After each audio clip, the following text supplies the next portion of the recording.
అందరికీ నమస్కారం అండి. ఆనందంగా జీవితాన్ని ఆస్వాదించడానికి అమ్మ మాటకు స్వాగతం. మేము విజయవాడ పెదపులిపాకలో వేంచేసి ఉన్న శ్రీ విజయరాజరాజేశ్వరి అమ్మవారి వార్షిక మహోత్సవాలకు హాజరయ్యామన్నమాట అండి. ఉదయమే భీమవరం నుంచి బయలుదేరి వచ్చామన్నమాట. నేను, మా వారు, మా మరిది గారు ముగ్గురము కాఫీ తాగి దేవాలయానికి వెళ్ళామండి. ఇది పెదపులిపాకలో దేవాలయం ఎంట్రన్స్‌లోనే మనకిట్లాగా ఒక మకర తోరణం లాంటిది కట్టి ఉంటుందనమాట అండి. ఇక్కడి వరకు బస్సులు కూడా వస్తాయండి. వేరు వేరు ప్రాంతాల నుంచి బస్సు సౌకర్యం కూడా ఉంటుంది. ఇక మేము ఇదిగోండి దేవాలయంలోకి ప్రవేశించాము. ఈరోజు మహాచండీ హోమం అమ్మవారికి ఉదయం నుంచి కూడా అభిషేకాలు రకరకాల ద్రవ్యాలతో అభిషేకాలు అన్నీ జరిగినాయి అనమాట అండి. ఇప్పుడు మహాచండీ హోమానికి హాజరయ్యాము. దేవాలయ ప్రాంగణం అంతా ఇలా ఉంటుందండి. మధ్యలో అమ్మవారి ప్రధాన ఆలయం ఉంటుంది. చుట్టూ ఏమో ఉపాలయాలు ఉంటాయన్నమాట. రకరకాల దేవతామూర్తులతో చాలా అందంగా ఉంటుందండి దేవాలయం అంతా కూడాని. నమస్తే అండి. బాగున్నారా? బాగున్నారా అమ్మా? బాగున్నానండి. అవునా? థ్యాంక్ యూ అండి. థ్యాంక్ యూ అమ్మా. థ్యాంక్ యూ అమ్మా. బాగున్నారా అమ్మా?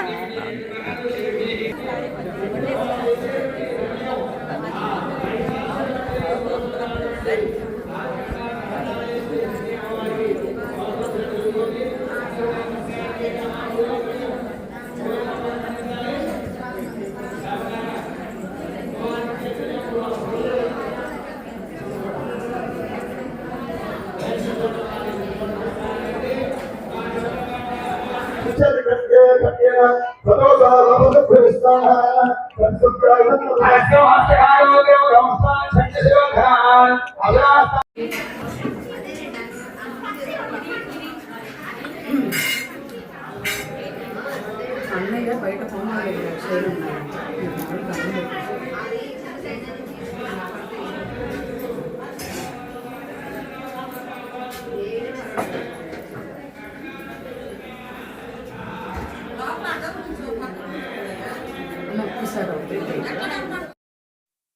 ఇగోండి ఆ తల్లి విజయరాజరాజేశ్వరి అమ్మవారు ఇలా కొలువై ఉంటారనమాట. చాలా అద్భుతంగా ఉంటుందండి అమ్మవారి సౌందర్యం. పక్కనే ఇంకా గాజులు, పసుపు, కుంకుమ ఇవన్నీ కూడా పంచుతూ ఉన్నారు. అమ్మవారి దేవాలయం విగ్రహానికి ఎదురుగుండానే మనకి అమ్మవారి శ్రీచక్రం, బంగారు శ్రీచక్రం ఉంటుందనమాట అండి. అంటే ఈ శ్రీచక్రం నుంచి భూమిలోంచి అమ్మవారికి అనుసంధానం చేసి ఉంటుందట. మనం ఆ శ్రీచక్రాన్ని నుదుటికి తాకించుకున్నప్పుడు జుమ్మని ఒక వైబ్రేషన్ కూడా తెలుస్తూ ఉంటుందన్నమాట అండి. అలానే ఈ శ్రీచక్రం దగ్గర కూర్చుని అందరూ కూడాని లలితా సహస్రనామ పారాయణ చేస్తూ ఉంటారు. గత 3 రోజుల నుంచి అమ్మవారి పారాయణ జరుగుతూ ఉన్నది. అలానే 3 రోజుల నుంచి కూడా హనుమాన్ చాలీసా పారాయణ సామూహికంగా జరుగుతూ ఉన్నదనమాట అండి. ఇలా ఒక బ్యాచ్ తర్వాత ఒకళ్ళు లలితా సహస్రనామం చదువుతూనే ఉంటారండి. పారాయణ చేస్తున్నారు.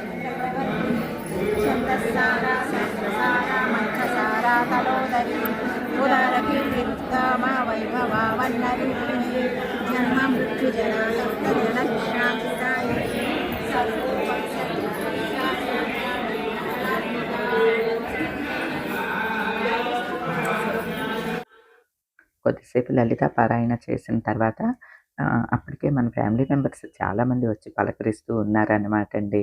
ఎంతో ఎక్కడో దూరాల నుంచి వచ్చిన ఫ్యామిలీ మెంబర్స్ కదా! వారందరినీ పలకరించడం కూడా నాకు ఆ రాజరాజేశ్వరి దేవి ఇచ్చిన అనుగ్రహంగానే నేను భావిస్తానండి. ఎందుకంటే అంత అభిమానంగా వాళ్ళు పలకరిస్తూ ఉంటే సాక్షాత్తు ఆ తల్లి దీవెనలే నాకు అందుతున్నాయేమోనని అనిపించిందనమాట అండి.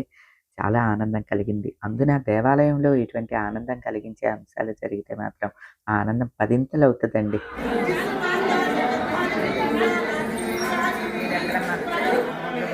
విజయవాడ. ఓకే, సంతోషం. అవునండి. రండమ్మా, రండి తప్పకుండా.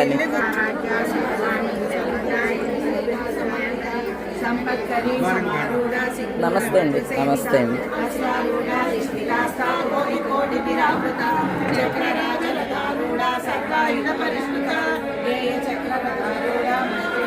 సేవిత చక్రరథారూఢ జ్వాలామాలిని కాక్షిప్త వహ్ని ప్రాకార మధ్యగా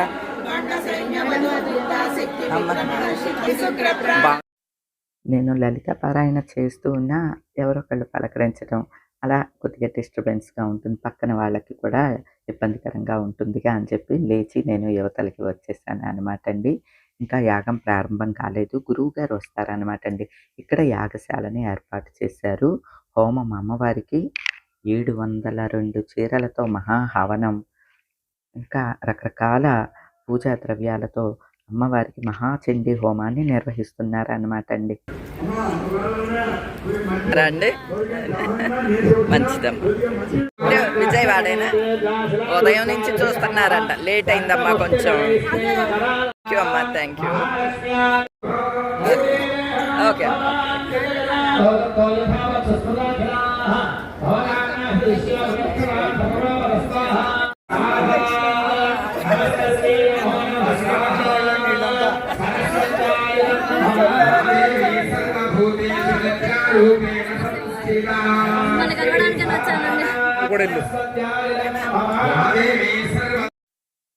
మీ అందరి పలకరింపు, మీ అందరి ఆనందం, మీ ముఖంలో కనిపించే ఆనందం నాకు ఒక దీవెనగా అనిపిస్తుంది అన్నమాట అండి.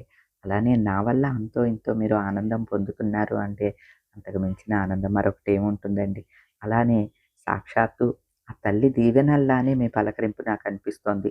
నాకు కనిపించే ప్రతి ఒక్క స్త్రీమూర్తి కూడా సాక్షాత్తు ఆ తల్లి స్వరూపంగానే నేను భావిస్తున్నాను. ఇలా అందరం పలకరించి మాట్లాడుకుంటూ ఉండగానే గురువుగారు కూడా వచ్చారండి. గురువుగారు చూడగానే ఆదరంగా పలకరిస్తారండి. అది గొప్ప దీవెనండి మనకి. పెద్దల దీవెనలు ఎప్పుడు మనకి ఇలా అందుతూ ఉండాలి అని కోరుకుంటాం కదండి. గురువుగారు ఎప్పుడు కూడా అండి శాంత స్వరూపంతో, చిరునవ్వుతో ప్రతి ఒక్కరిని పలకరిస్తూ ఉంటారనమాట.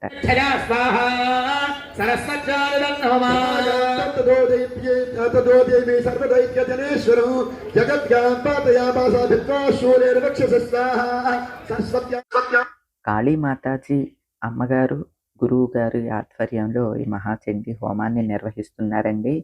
చండీ హోమం అనేదే చాలా పెద్ద విషయం అనమాట అండి. మహాచండీ హోమం అని అంటే యాగశాల చూశారుగా అండి, హోమాన్ని ఎంత పెద్ద హోమగుండాన్ని ఏర్పాటు చేశారు. అలానే హోమం మీద కూర్చునే వారందరూ కూడా చుట్టూ దంపతి సమేతంగా కూర్చుని ఉన్నారు.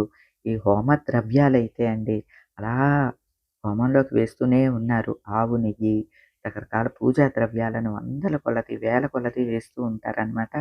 అలానే చీరలు 702 చీరలని హవిస్సులో వేస్తూ ఉన్నారనమాట అండి. చండీ హోమాన్ని చేయించుకుంటే చాలా మంచిదని చెప్తారు. మహాచండీ హోమం అద్భుతంగా జరుగుతూ ఉన్నదండి. ఇంత పెద్ద ఎత్తున మనం పర్సనల్‌గా చేయించుకోవటం మన వల్ల కాదండి. కానీ జరిగేటప్పుడన్నా కనీసం చూస్తారు, వింటారు అని చెప్పి మన ఫ్యామిలీ మెంబర్స్ అందరికీ తెలియజేశాననమాట. అంటే గురువుగారి ఆజ్ఞ తీసుకున్న తర్వాతే మీకు తెలియచేస్తామండి. గురువుగారు ఇలా చండీ హోమం జరుగుతుందని నన్ను ఆహ్వానించినప్పుడు మా సబ్స్క్రైబర్స్‌ని కూడా రమ్మనొచ్చా అండి, వారు కూడా చూస్తారు అని చెప్పి నిర్వాహకులను అడిగితే గురువుగారిని కనుక్కొని చెప్తామని అని అంటారనమాట అండి. గురువుగారు చాలా సంతోషంగా, అయ్యో! అందరినీ రమ్మనమనండమ్మా, తల్లి ఆశీర్వాదం ప్రతి ఒక్కరూ పొందాలి అని అంటారండి. లోక కళ్యాణార్థం జరిగే ఈ మహాచండీ హోమంలో రకరకాల యజ్ఞ సమిధల్ని వేస్తూ ఉంటారనమాట అండి. అదిగోండి అమ్మవారికి పసుపు, కుంకుమ, రకరకాల పూజా ద్రవ్యాలు, ఇంకా ఒక్కటేంటండి మనకి ఇంకా వివరం అంతా తెలీదు. అవన్నీ కూడా అట్లా వేస్తూ యజ్ఞం చేస్తుంటే ఏదో ఆ యజ్ఞకుండంలో ఆ తల్లి నాట్యం ఆడుతున్నట్లు, శివుడున్నట్లు, పార్వతీదేవి ఉన్నట్లు, గణనాథుడున్నట్లు, నంది ఆకారంలో అలా ఇంకా రకరకాలుగా నాకు ఆ మంటల్లోంచి కనిపిస్తోందనమాట అండి. ఆ అగ్ని అలాగా ఎగురుతూ ఉంటుంది కదా! దానిలో రకరకాల ఆకారాలు కనిపిస్తూ ఉంటాయన్నమాట అండి. మనం తదేకంగా చూసినప్పుడు, దేవాలయానికి వెళ్ళినప్పుడు మీరు గమనించండి. ఆ అగ్నిలో రకరకాల ఆకారాలన్నీ మనకి కళ్ళకి కట్టినట్టు కనిపిస్తూ ఉంటాయన్నమాట.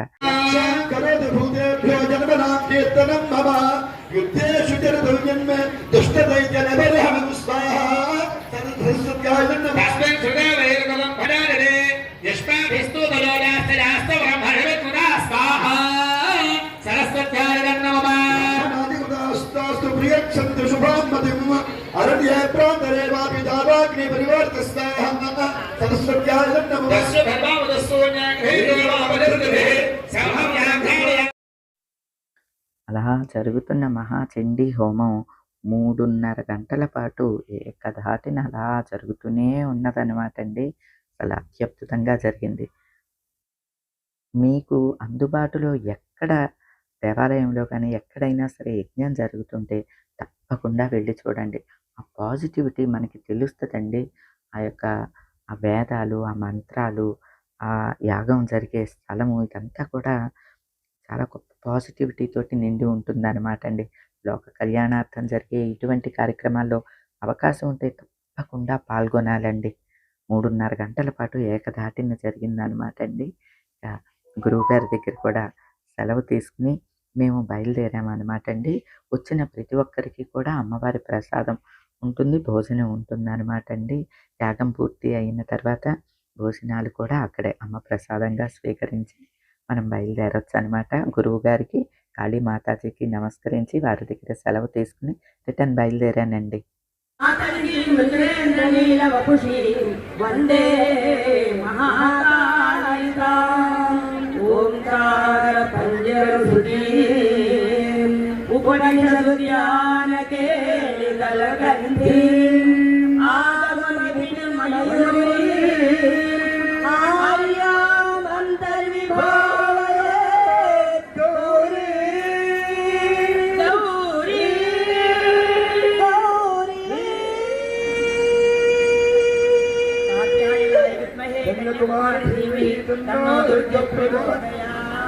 జై జై జగన్ మహారాణి కి జై.